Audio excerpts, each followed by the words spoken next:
নমস্কার।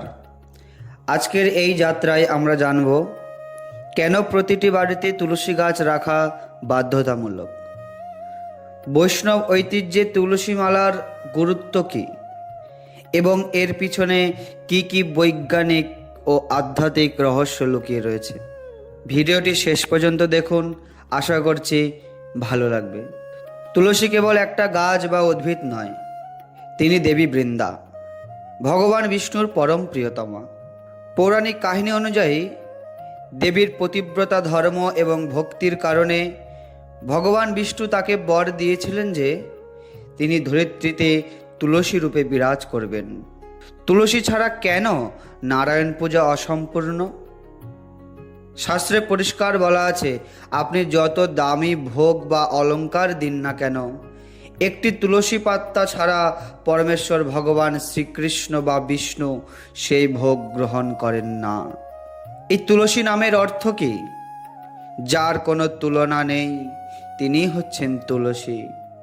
আমরা জানব তুলসী গাছ বাড়িতে রাখার উপকারিতা কী। তুলসী গাছ বাড়ির উত্তর বা উত্তর পূর্ব ঈশান কোণে রাখলে বাস্তুর সমস্ত নেতিবাচক শক্তি দূর হয় এবং ধন সম্পদ ও শান্তি বজায় থাকে। গরুর পুরাণে বলা হয়েছে, যে বাড়িতে তুলসী কানন থাকে সেই বাড়ি সাক্ষাৎ তীর্থক্ষেত্রের সমান। সেখানে যমদূতের প্রবেশ ঘটে না।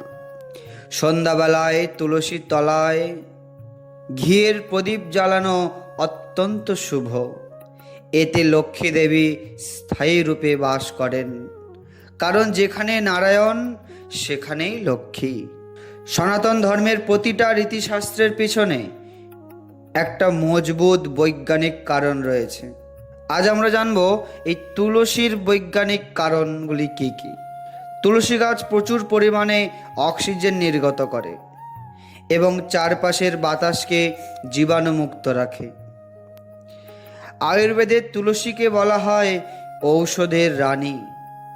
প্রতিদিন সকালে খালি পেটে তুলসী পাতা ধুয়ে খেলে আপনার সর্দি কাশি দূর হয়ে যাবে এবং রক্ত পরিষ্কার রাখবে।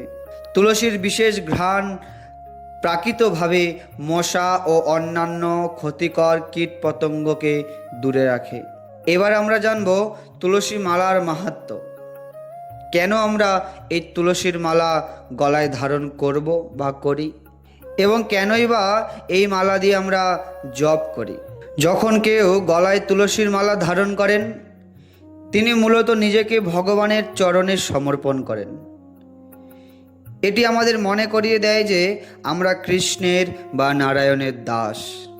এটি আত্মাকে অকাল মৃত্যু এবং দুঃস্বপ্ন থেকে রক্ষা করে। ভগবান শ্রীকৃষ্ণের নাম জপ করার জন্য তুলসী মালাই শ্রেষ্ঠ।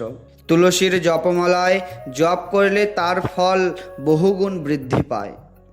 তুলসী মালা ধারণ করলে সম্পূর্ণ নিরামিষ আহার করা উচিত এবং তামসিক খাবার যেমন পেঁয়াজ, রসুন, মাংস, মদ্যপান এগুলি ত্যাগ করাই শ্রেয়। মালা সর্বদা পবিত্র রাখতে হয়। তুলসী নিয়ে আমাদের মনে প্রায় অনেক কিছুই প্রশ্ন জাগে। আসুন আমরা আজ সেই প্রশ্নগুলি সংক্ষেপে জেনে নেব।